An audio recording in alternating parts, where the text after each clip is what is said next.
Assalamu alaikum. Today I'm going to solve problem 2 from Project Euler of FreeCodeCamp. The problem name is even Fibonacci numbers. The problem statement is kind of like this. Each new term in the Fibonacci sequence is generated by adding the previous two terms. Alright. By starting with 1 and 2, the first 10 terms will be like this: 1, 2, 3, 5, 8, 13, 21, 34, 55, 89, and therefore this list goes on. By considering the terms in the Fibonacci sequence whose values do not exceed n, find the sum of the even valued terms. So let us analyze this given series. This series is called the Fibonacci series, and the specialty of this series is this series always starts from 1 and 2. So whenever we are talking about any kind of Fibonacci series, the Fibonacci series always starts from 1 and 2, and then the latter part comes like this. For example, 3 is the summation of the intermediate two values before it. So before 3 we have 1 and 2, which are the exact intermediate previous values for 3, and if we sum up 1 and 2, then 1 plus 2 equals 3. In the same way, if we think about 5, then the exact two values just before 5 are 2 and 3, and 2 plus 3 equals 5. If we think about 8, the two values just before 8 are 3 and 5, so 5 plus 3 equals 8, it becomes 8. And the same thing goes on. For example, if we talk about this 89, the two values exactly before 89 are 34 and 55.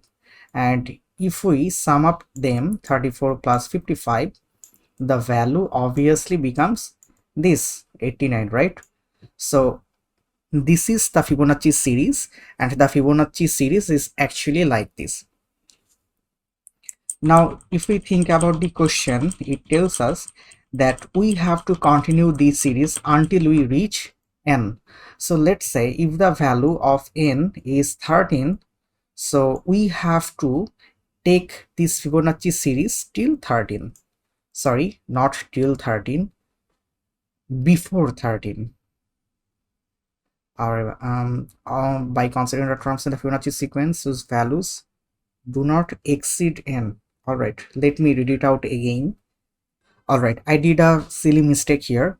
We have to consider the values till 9. That means we can't take the value of n, not 9, sorry, not 9, n. We can take the value till n, so that we can consider n, but we can't exceed the value of n. So for example, I mean exactly that example I was supposed to give you earlier. Let's say the value of n becomes 13. So we have to continue the Fibonacci sequence, obviously starting from 1, and we have to continue this series exactly 13 till 13. We can't cross 13, because if we cross 13, then we are exceeding the value of n. So we have to make sure that we are going to create a Fibonacci sequence, or you can say a Fibonacci series, but the series can't exceed or can't cross the value for given n. Alright, and then comes the part exactly which thing we need to do in this function. We have to return the summation of the even valued. Alright, even valued. So we can't sum up each values in a Fibonacci sequence. We have to consider only the even value. That means, for example, this is a series, and let's say the value for n is 13. Alright, so we will continue this series till 13, so that our series would be like this: 1, 2, 3, 5, 8, 13. And we have to return the summation of the even valued terms. So in this specific series, we have to sum up only the even numbers. So if we consider this case, the summation would be for 2, because 2 is an even number, and 8 is an even number, but we don't have any more even numbers in this series till 13. So we are going to return 2 plus 8 equals to 10, like this. So the whole scenario is kind of like this. Now let's talk about how we can solve this problem. Actually, there are many ways to solve this problem, but for me, I like to solve it using how can I say this, using easier method. So let's talk about that.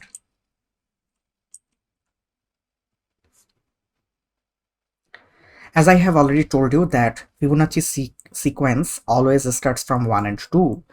So we can pretty much assume which type of Fibonacci sequence we have to make. If the value becomes greater than 2, that means at least we have two values. We know for sure that the first value would definitely be 1 and the second value would definitely be 2. All right. So what I'm gonna do, I'm going to create two variables, let's say A and B, and the starting value of A would be 1 and the starting value of B would be 2. In that way, I can capture the first two values for the Fibonacci sequence, whatever the Fibonacci sequence may be. The first two values always becomes 1 and 2. So I can pretty much assume that A becomes 1 and B becomes 2 as the initial value of them. All right. And we know for sure that as the first value is 1 and we are considering that as A, so definitely the initial value of A can't become any even number because this is already an odd number, right?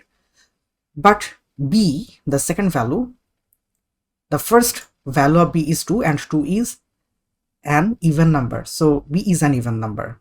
So we can think about like this. We will check whether the value of B becomes even or not. If B becomes even, then we are going to add that value to our summation variable.